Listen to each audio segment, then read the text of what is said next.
Welcome to this week's episode of the House of Blurs podcast. We are your hosts. This is Nicole, and I am joined by Dexter. Yo. And Armani. What's up, guys? How's it going? How's everybody been? How's the week been? Today's been a great day. It's been a great day. Come on, man. You know what today is. What's today? Oh, you know what? Today is a great day. We have a brand new president. Yep, inauguration day. Yeah. It's inauguration day, yes. So Joe Biden is now the president of the United States, and we have the first female VP, the first black woman VP, the first Indian person, period, VP, first VP of South Asian descent. Howard alumni. First VP to come from an HBCU. First, just a whole shit ton of firsts. Pearls and Chucks everywhere. She an AKA? Yeah, she is. She is an AKA. Yes, ma'am. So that's dope, man. It's dope to see the changing of the guard. It's very interesting what old Donald did before he left. Oh, yes, Donald. Presidents always pardon people before they leave. He pardoned Lil Wayne and Kodak Black. How do we feel about that? Kodak Black, first of all, should have stayed in jail. No reason to release him. He didn't need a pardon. He assaulted somebody. Okay, so what was he in jail for? Sexual assault. Oh. Like, he didn't need a pardon. Yikes. Yeah. What is the Kodak Black Donald Trump affiliation? Like, why is that even a thing? Was he somebody who came out and spoke out on his behalf like Lil Wayne did? I'm not really sure how this happens. I mean, because Lil Wayne literally pled guilty. Pardon. I mean, he pardoned other people who were guilty. Pardoned. I've seen some of the other people he pardoned, like somebody who was involved in the College Gate stuff, like the actual head guy almost. He pardoned him. He commuted some sentences, but he didn't pardon himself and his family. That was a possibility of something that he could have done, but I heard he couldn't do that. No, he could have, because of his impeachment. He could have pardoned himself for that, but they said that his people advised him not to do so, because then it would be almost like you're admitting that you actually did something wrong. So go ahead and admit it. You know you did it. Kodak Black and Lil Wayne have the same lawyer. Oh, got it. There it is. Oh, that's interesting. Who's their lawyer? Do we know? Do we care? His name is Bradford Cohen. He represents Lil Wayne and Kodak Black. He said they have been tireless advocates on behalf of the African American community, said by the lawyer. These pardons are a perfect example of this administration following up on its reforms and commitment. It's not like pardon maybe, say, sex workers who aren't guilty of the things. Maybe pardon, some people who deserve to be pardoned. Like, yeah. It's pardon everyone who has these low-level marijuana charges in all these states where it's now legal. How about that? We're going to pardon them. Harry O's pardon. He is a man, a legend. Among a street thieves? legend. Yeah, boy. Yeah, but Snoop lobbied for him on his behalf. Lastly, I know that Joe Exotic was trying to do it. Did he pardon Joe Exotic? Hell no. Oh, man. If anybody deserved a pardon, it's Joe. He didn't actually kill the bitch. Yeah, he didn't make the... Joe Exotic did not make the cut. Oh, poor thing. So he will be serving his 22-year sentence. You bring up these things, and it's a good question to ask afterwards. A valid question. All right, so... That's what happened in the world, though. Yeah. Today. All in one day. That's it. It's been an eventful day. Yeah. We got to see the Obamas. Did anybody watch the inauguration? I only watched pieces of it. Did you didn't watch pictures or anything? I saw the pictures of the gowns. Okay. I seen J-Lo. Michelle came out there, slayed to the gods. Yeah. And her burgundy. Yeah, she is. Michelle's a gem. It's love, man. Just hair perfect, outfit perfect, everything was perfect. They tight out here. So what have you guys been watching this week? I've been on Blood is Pretty Heavy. It's a Netflix series. It's circled around what I like to say the whores of Olympus. It follows Zeus. Wait. And Apollo. Did you say whore? Like, Zeus was a man whore. Or horror, like scary. No, whore. Like he was a man whore. Oh, okay, got it. All right. Keep going. Now you've got me. It follows his son that he had through wedlock and Hera trying to kill her. It's pretty entertaining. That's what I thought. Okay, and it's an anime? It's not necessarily an anime because it's not from a Japanese or I'll say Asian. It's kind of like a graphic novel. Graphic I anime. wouldn't call a graphic novel a comic. Okay, and that can be found on Netflix? Yeah. Beyond the Wire is on Netflix Yeah, that was good. with Anthony Mackie. Okay, so basically Anthony Mackie had to become a robot to do what Chris Hemsworth did in Extraction. Did anyone else draw Extraction parallels with that movie? Just me? Mm-mm. Jeez. I didn't even watch the end of it. Wait, no, Extraction was the one. What was his name? Who was the main character? Chris Hemsworth, who was getting a Oh little, yeah, then I'm not. Oh, and he was okay. fired by gas. Alien movie. An amazing car scene with the amazing camera work. Yeah, no, I could see that. Kinda. If Chris Hemsworth would have picked up Franklin from Snowfall. Got it. I now understand that reference because I've actually started watching Snowfall and paying attention to it. So that totally makes sense to me now. So did you guys like Beyond the Wire? Man, I did. Yeah, that was really good. That was really. It's interesting how certain movies get put on those platforms and they be good. Some of them be so trash, so you never know what you're getting. But he always puts in a good performance. Falcon. Yeah. Is Anthony Mackie? I think is he underrated or has he just not a diverse thing? Because he's been in things, but do we put the MCU as one thing and then all the rest of his stuff individually? So then maybe he doesn't have as big a catalog as we think, or do we? I think he has a solid catalog. I think that if you go down his discography and look at his films that he has done, I believe that he's done some quality things. From just the things that I can think of that he's in, he's always a strong part in whatever he involves himself in. So, I mean, I can't. Yeah, Mackie be killing it. But yeah, what he does, man, he's everything from. He's got some great shit. My first Mackie experience, I feel like, was Million Dollar Baby.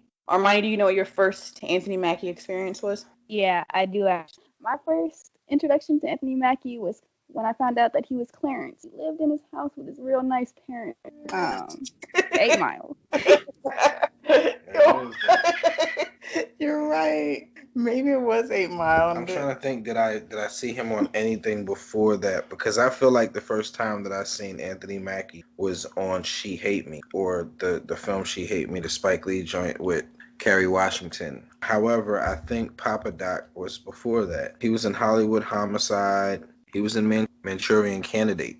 And then he was in She Hate Me. So yeah, he was Papa Doc first back in 2002. He was in the Manchurian Candidate? Yeah.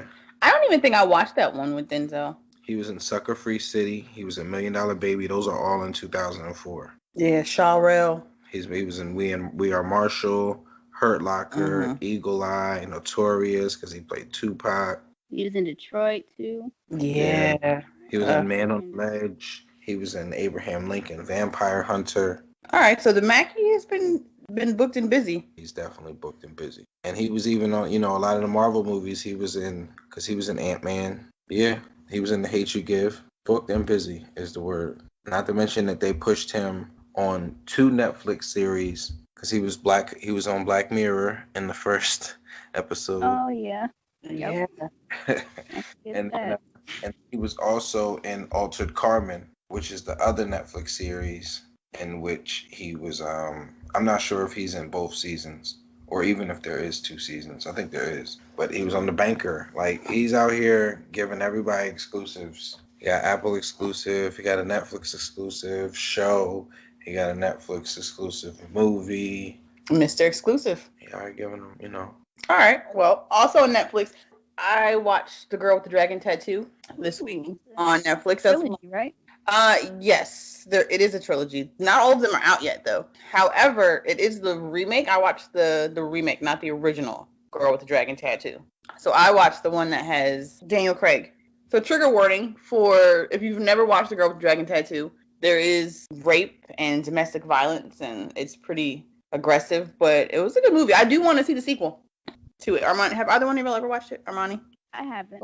You know what the first one was? Or is this the first one? That's the first one. The first one's The Girl with the Dragon Tattoo. The second one is The Girl in the Spider Web. Well, it's The Girl with the Dragon Tattoo, The Girl That Played with Fire, and The Girl That Kicked the Hornet's Nest. So this book series has been around for a little while. You know what's crazy? I actually, and I didn't. Interesting. Okay. Anything else on Netflix that's been I watched Raw and Delirious. Throwbacks? Yeah, that was dope, man. I actually had those on while I was working first thing in the morning. Something that I could just have on in the background. He's a funny guy, man. I actually watched it backwards, though. I watched Raw first, and then I realized that Delirious was on there, so I watched it it's interesting how things change and how raw he was able to be in the first one, and then kind of like it's a different type of edge with the 80s, Anyway, Had to tone it down a little bit. Couldn't say any of that shit now. nah, couldn't none of that. Nothing but toxicity. Toxicity, a lot of phobic things in there, like just the word usage was nut. Also on Netflix is the movie Snowpiercer. Armani, have you watched it before? No, I haven't. Is that the other Chris Evans? The other Chris. Yes, that is the one with Evans in it. It's a very good movie. It is quite entertaining. There is a series now based on this is it still post-apocalyptic? Well, I guess it is still post-apocalyptic, even though it's a weather-based phenomenon. It's pretty good. I'm gonna be like, I tried watching this movie before, and I couldn't watch it. Like, I just didn't really get through it. But this time, actually sitting down and paying attention to it once it kicks in. Okay, so can we talk about the fact that are movies taking longer to kick up and become entertaining, or are we just impatient? No, I feel like they're slow now. I think it is. I don't think you're crazy for noticing it. However, I think it's because you're getting a certain, we're missing the Hollywood blockbusters. So essentially what you're getting is, I don't want to say B movies, because some of this stuff is good. However, you're getting things that, it's always been a gamble when you're watching a movie on Netflix or you're watching a movie. So anything that comes out right now, you kind of got to look at it kind of sideways, because there's a lot of stuff that's being held, and it's like, why is your stuff not being held? It's not like they're throwing out blockbuster movies for us. So I think at the end of the day, in terms of things not kicking up as fast, is because they don't have the pressure of going in the movie theater right now, or these movies may have not been, intended to hit a movie theater. I don't know. I think that the medium is different. I think it changes everything. The streaming wars, I think, changes everything too, because even with these movies that are coming out now, I think what they're trying to do is make sure that people know that HBO is here, because they're pushing shit. Yeah, I get. Go ahead. I feel like a lot of these movies are made for theaters, and since we're not seeing them there, we're not getting that same ambiance feeling that we would in the movie. Like, maybe this slow pace start wouldn't feel so slow if you're sitting, if that makes sense. That could be valid. That could be a valid argument for that. I agree. On Amazon Prime this week, we had One Night in Miami premiered. That was the movie that was written and directed by Regina King. Yeah. Yes, and it's about Muhammad Ali, Jim Brown, Sam Cooke, and Malcolm X. We're all in Miami together, and the conversations that they had. Who watched it? I watched. I did not catch it. You did not get to catch it. Dexter, what did you think of it? I thought it was good. I always like watching period pieces and of that nature, especially when it's done well, just to see how people are portrayed. So that's really what that movie was. It was a lot of just seeing people live this particular fictitious but real event day that they call it. I really like the portrayals of Malcolm X that we've seen over the last few years. Like from Godfather of Harlem, there was something else, and then this. I think we've gotten some good portrayals of Malcolm X over the last. War with Grandpa is hilarious. Also on Amazon Prime, stars Robert De Niro, Uma Thurman, Christopher Walken, Jane Seymour's in it.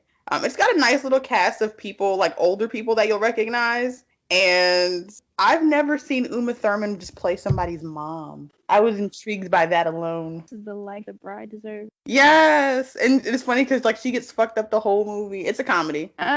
It's very fun. It's very funny. Robert De Niro, that's the only reason why I got to click, because I seen his name on there. And I said, okay, well, he don't be in no bullshit. Robert De Niro is another one who does not make bad movies. He doesn't pick bad movies at all. He does. What did we watch on HBO this week? The Snowpiercer series. That's on HBO. There was something else that I was looking at that was on that's interesting, because that's a TBS show and it's on HBO Max. Also, I'm seeing that the inauguration and CNN things are on HBO Max. So Ted Turner seems to have got his things on HBO Max. So speaking of HBO and what they've got going on, so HBO has 17 new movies coming out and going straight to they'll simultaneously be on HBO and released in the movie theaters. Let's talk about some of these 17 upcoming movies. Judas and the Black Messiah, February 12th. Are we checking for it? Not checking for it. Dexter? Always checking for the homie. Yes. So this movie is about the assassination of Black Panther chairman Freddie Hampton. Oh, now I just... You want to change your answer? Now I just... I'm checking for the Black Panthers. Daniel Kaluuya will play Fred Hampton. The homie. Yes. February 12th. Tom and Jerry. We checking for it or no, Armani? Not checking for it whatsoever. Dexter? I'm going to watch it. It looks entertaining. I just watched Woody Woodpecker on Netflix. Oh no, I'm just not a fan of the CGI, like super CGI like that in real life cartoon. Godzilla vs. Kong, March 26th. Who's checking for it? Dexter? I'm going to watch it, however. Come on, dog. Armani? They're killing me. I am checking for it. I can't lie. I love that Godzilla movie. That last one was really good. I've never finished it. Oh my gosh. However, I've watched the Kong joint I numerous times. feel like we need to sit down and watch this movie, and then we'll revisit on a later podcast your opinions on it. Because I've never been a fan of the Godzilla King Kong mythos, but that last Godzilla movie was really good. They've been running this shit in the ground since way before we were born. I've just always been a fan of Butterfree. So, What? Mothra. Pokemon reference. Somebody out there. I got it. Thanks, Armani. I'm a huge fan of Ghidorah now. Which one? And Ghidorah is the main bad guy, that three-headed. Okay. Yeah. The MonsterVerse. It's called the MonsterVerse, and the first installment was Godzilla, a reboot of the Godzilla franchise, which was followed by Skull Island. That Godzilla started. That was in 2014. The one with Millie Bobby Brown. Oh. No, I think the one from this last one had Millie Bobby Brown in it. The one that we're talking about had Elizabeth Olsen in it, and I don't know who Aaron Taylor Johnson is. Oh, he's Quicksilver. Kick-Ass. Okay. He was actually in Godzilla with Bryan Cranston, but that was 2014. And then the next movie was... So the first movie was Godzilla 2014, a reboot of Godzilla franchise, and then it was followed by Kong Skull Island, which was in 2017, and then Godzilla King of Monsters 2019, and then this will be Godzilla versus Kong in 2021. All right, and that's March 26th. I recommend at least watching that last Godzilla. That'll get you squared away and ready for this. Mortal Kombat, April 16th, 2021. Armani. Checking for it. Love Mortal Kombat. Dexter. Man, I like the terrible ones, so I'm definitely for it. I remember going to the movie theaters in Pennsauken to watch the original Mortal Kombat movie. I think it can be well done. Like in reality, like it. The only thing that's always been stupid is fatalities and stuff, like, which is the most important thing, and there's like no fatalities in the movies really. And you know what? That's a very good point, and I feel like where we're at in 2021 with technology, this could be a damn good movie.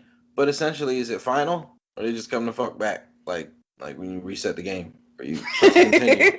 You like, lose all your save data. I'm just saying in the sense of like, is there no Mortal Kombat 2? Like, is Liu Kang? There was Mortal Kombat 2. Hold on. What I'm saying is Scorpion gonna kill Sonya? You know what I mean? In order for him to be in the next movie? And is Sonya not in the next movie? Or are we just fighting nobodies? They have enough nobodies that they've accumulated throughout the years that they could kill people.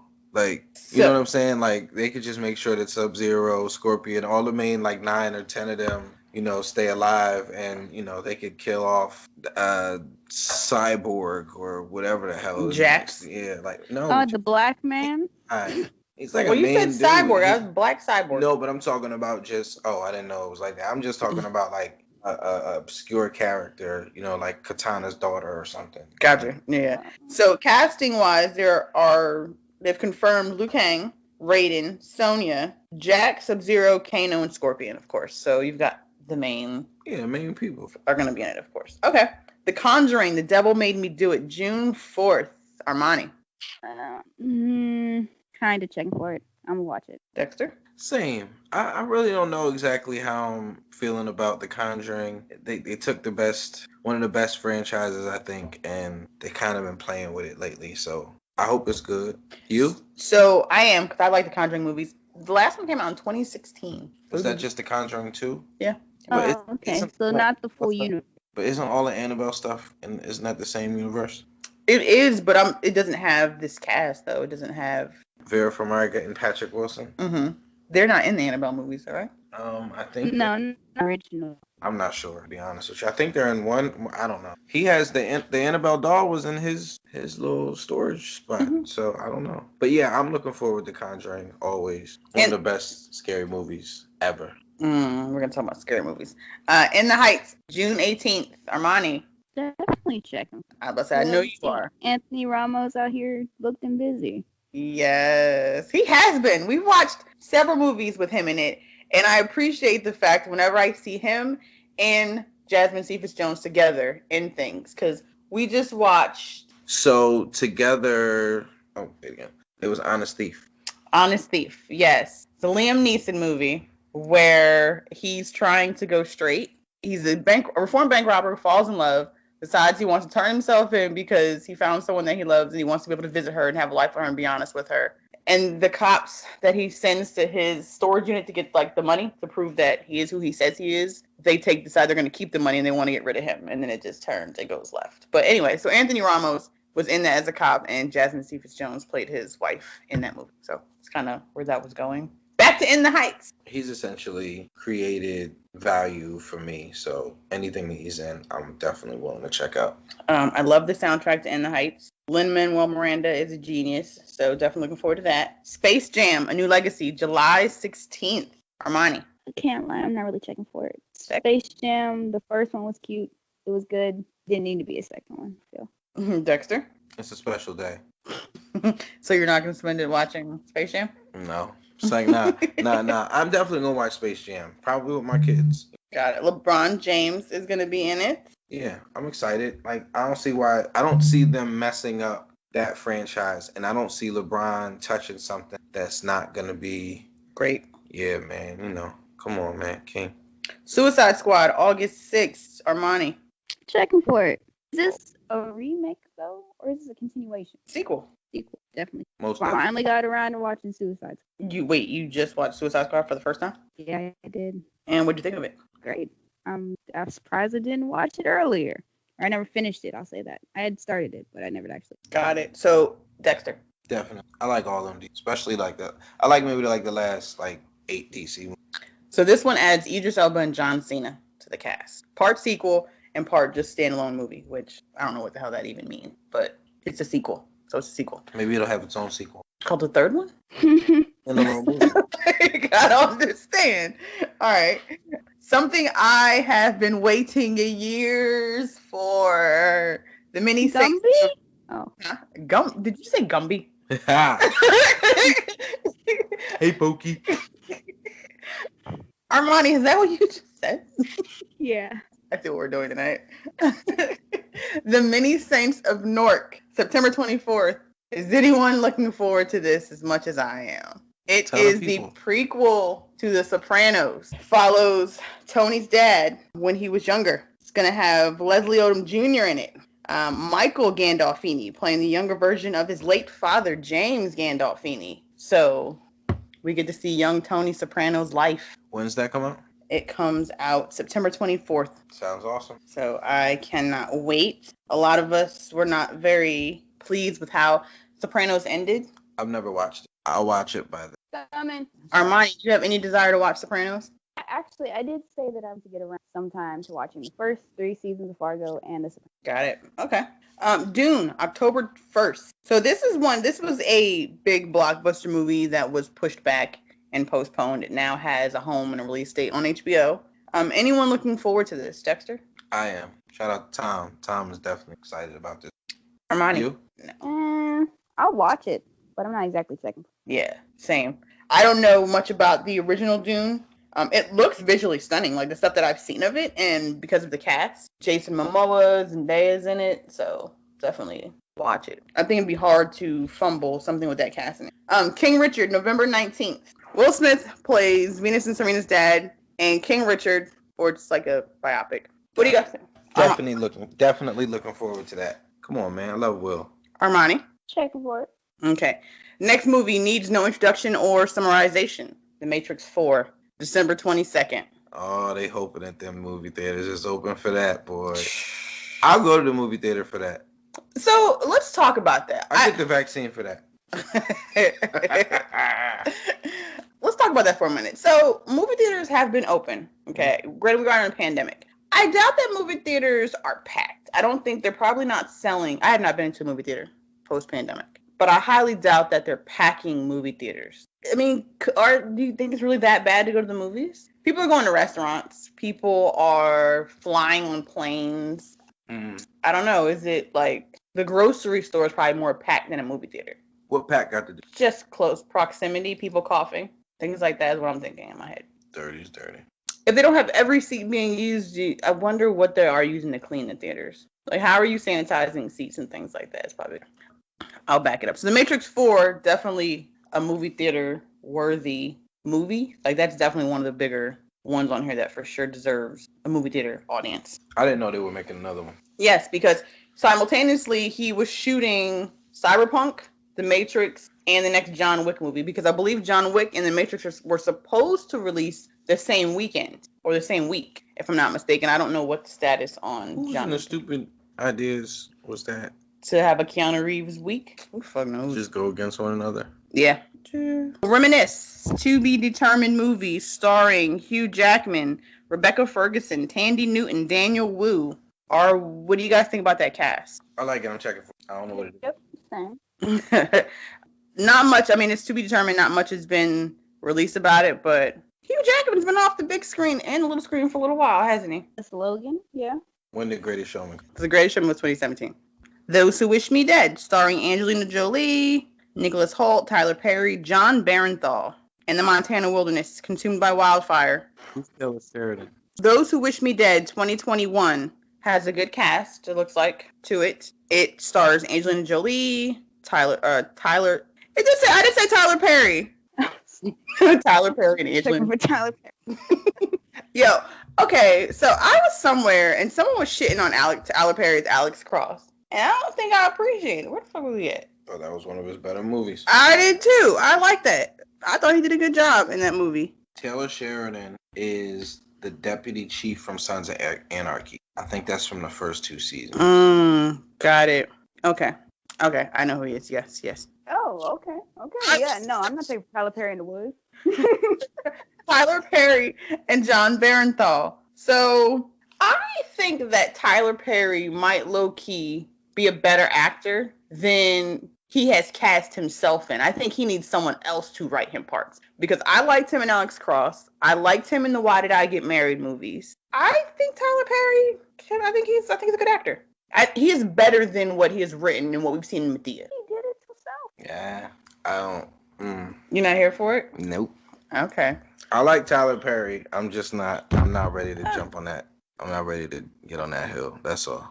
So we've got Malignant, a James Wan movie. He directed Saw, Insidious, the first 2 Conjurings. It's a scary movie. Is this scary? Checking for it. Looking for anything scary. Oh, so we don't know shit about it. No, hold on. So this is a James Wan movie. The guy who did Saw, Insidious, and the first 2 Conjuring movies. But this is a mystery film. And that's all we know. All right. So wrapping up the end of the year, there's Cry Macho, which is a Clint Eastwood movie. I like Clint Eastwood movies. Anyone else like Clint Eastwood movies? He's a racist. Here for it. Sorry. All right. Wrapping up the HBO movies is going to be The Little Things, which actually comes out January, so it's the next movie to come out. But I saved this for last for a reason, because it is a Denzel Washington movie, and this week's appreciation goes to Denzel Washington. First off, The Little Things is a crime thriller starring Denzel. Who else in this movie? Rami Malek is in the show. Jared Leto. And Jared Leto looks crazy in it. They're hunting down I believe, serial killer. I think it's like there's a serial killer from LA. I don't know if it's like Son of Sam killings or what. So Richard Ramirez. Is that what it is based off of? Oh, I was just going because you said last name. Okay. Have you seen the previews for it, Armani? No, I haven't. But I did watch The Night Stalker. Okay. If that is indeed going on. Dexter, your thoughts on what you've seen on it so far, the trailer. Did you see the trailer? I mean, it's part of I think that is, again, this is part of why for the last few days, I've been watching Denzel movies and having big appreciation for him because I don't really think that he has any movies that are not good. And he hasn't let us down yet. Not too many, you know. So why wouldn't this be great? It's probably very safe to say, like you said, that Denzel doesn't have too many bad movies. If we were going to do a movie versus and just pick two actors, and it doesn't have to be Denzel, but who's two people whose filmographies do you think can go head to head well? Will Smith versus Martin Lawrence. Will Smith's filmography versus Martin Lawrence's filmography? Martin ain't got no good movies. That's what I'm like. There's not too many good Martin movies. That's all right. No, hold on. I don't mean to sound disrespectful. What I mean is he has a few classics like House Party and Thin Line, Life, of course. I mean, there's Blue Streak. There's Big Mama's House. I thought of those, but I didn't think they were worth mentioning. Black Knight, Open Season. I don't think I realized how many family-friendly movies Martin Lawrence has done. I feel like he's that key black actor that's like your kids would know because they kind of use him as that safe role. Let's see. I agree. When did he become the safe guy? He was never what you're talking about, except for the show. You said Open Season. House Party. What you're talking about, he was never the racy comedian person that he was in his stand-up. Yeah, I'm seeing that now. In his movie. Because using Rebound, you said Big Mama's House. I definitely don't think I'm putting him against Will Smith though, but okay. Okay, I won't say Will Smith. Against Blockbuster Willie? Yeah, I mean. All right, we'll say Martin Lawrence versus Marlon Wayans. Let's say that. That's closer. Yeah. I'm not mad at that. Okay. Dexter, what you got?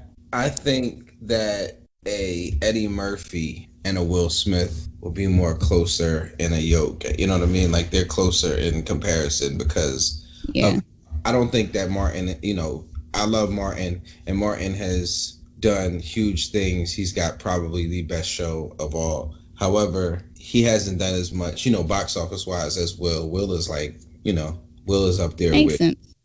But Eddie has done a lot in his time period, in the sense of your Beverly Hills Cops, and I don't even know. I don't even like putting him against Will Smith. Like Will is, I don't know. Is Eddie Murphy done? Eddie Murphy done with what? Is he done? Is he not box office worthy any longer? No, he definitely is. So, what was the last movie? Dolomite Is My Name was the last thing he did. I mean, he just hosted SNL not too long ago.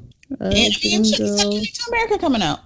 I get that, but if you take away that, where does his legacy lie? He's done great things. He's still great. Everybody knows he's still great. The last big thing he did, besides that was Dreamgirls. Shrek. Let's not discount Donkey. And the Nutty Professor that's gone down, and Dr. Dolittle. Daycare. That was more or less talking about I'm talking about people who have unequivocal careers to the point where if you picked, because even with both of those guys, with Will Smith, with Martin Lawrence, they have a plethora of movies that we would do without. I'm talking about somebody like Denzel Washington, where nothing he puts out is not of quality. I'm talking about, like I said, Tom Hanks. That's kind of hard though. Pick out wait, hold on.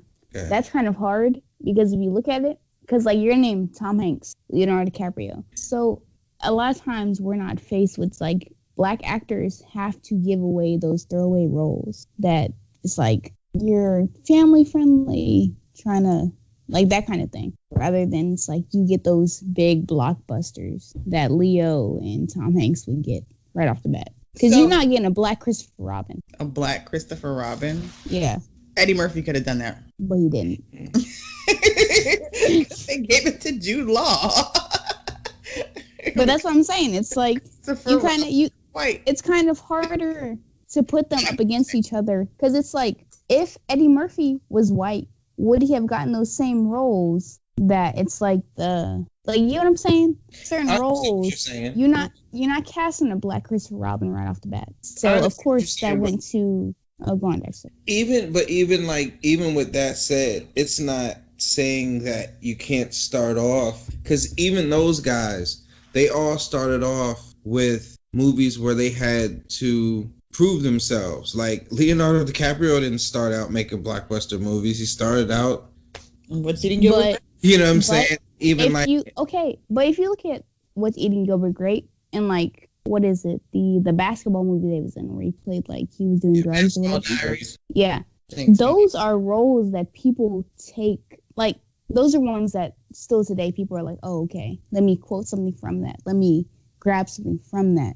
In a way, it's like, so who are you not saying that it's mediocre. Huh? But I don't believe that they were. I believe in hindsight, a lot of those were classic. I don't know if he picked that role and was like, this role is going to be this defining moment of. Same with like Will Smith when he did, Martin did 6 Degrees of Separation, right?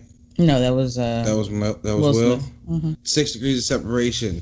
Martin's on House Party. Even Tom Hanks. Big was a good movie, but I don't know if he thought that he was going to be a big star when he was in Big. What else did he I feel like, you're right though, I feel like he's never not been big. You know what I mean? I get what you're saying. But and it's like we're pulling like the Will Smiths, but like Will Smith had Fresh Prince to come off of. Martin had Martin to come off of. I'm also seeing that. It's like you had people that had already created a foundation for themselves outside of that blockbuster hit that they needed. Yeah. Like, well, if I was going to put someone head to head as far as actors go in movies, filmographies, I think Denzel and, well, you guys brought up Tom Hanks, and I wasn't thinking Tom Hanks, but now I'm thinking Tom Hanks. But probably Robert De Niro. Mm-hmm. I don't think De Niro has too many bad movies as well. So that's probably a pretty good pick 5 out of there that could go head to head for those two. Would be good. Mm-hmm. So yeah, new Denzel movie coming in January is what's first up. Wrapping up this here podcast, sleepers. Armani, what's your sleeper this week? My sleeper this week is The Caretaker. It's on Netflix, and it stars the main character who is also on Lupin. His name is Omar Sy, and there was a 2012 remake with Kevin Hart that was made. It's called The Upside. It starred Kevin Hart and Bryan Cranston. Oh, yeah. Kevin Hart was in a wheelchair in that movie, right? Bryan Cranston was in the wheelchair. Okay. But it's kind of like you have this relationship between a person that's trying to kind of get right in life that doesn't necessarily want to, and they're taking care of a paraplegic. Okay. The Caretaker. Okay. It's on Netflix. It is a foreign film, so it is in French, but I watched that this past weekend. Is it dubbed or is it subtitled? Subtitled. Okay. My sleeper this week is going to be a throwback. It's going to be Equilibrium, the movie starring Christian Bale, Taye Diggs, Sean Bean. It is a early 90s sci-fi. We get introduced to gun kata, so it's amazing. It came post The Matrix, but I tell you, they did some things in that movie that was like The Matrix walked so Equilibrium could run. What? Great movie. If you like action, there's some really great like shootout scenes in that. So I highly recommend Equilibrium if you've never watched it. Dexter, what's your sleeper? My sleeper is District 9. District 9 is from the makers of 28 Days Later, I believe. It's about a postmodern world where a alien life form hovers over our world. And they just sit there. They basically break down on Earth, and we have to find a place for them to live, and shit gets real eventually. It starts to look very concentration camp like, and it becomes very dog eat dog. It's a very interesting movie about classism and how quickly you can turn from the person who is the hunter into the hunted, because the guy who basically runs the whole shebang turns into public enemy number 1. It's really good. It was a good movie. We will be having a special podcast that will drop on Tuesday, and on that episode we are going to take a little deeper dive and spend some time talking about the new movie American Skin. It is from Nate Parker. His name's Nate Parker, right? Mm-hmm. From Nate Parker, wrote and directed this film. It is an amazing film worth talking about, spending time on. I highly recommend people watch it. So we're going to give you a little bit of time before we spoil it. So be on the lookout for that. Come join us and chit chat about American Skin. I think that's a podcast. That's a podcast. All right. So make sure to like, rate, subscribe, follow this here podcast on Instagram, on Twitter, and we are now on YouTube. You can listen to the podcast on YouTube. Yay. House of Blurs and all those places. So until next time, take care of yourselves and be good to each other.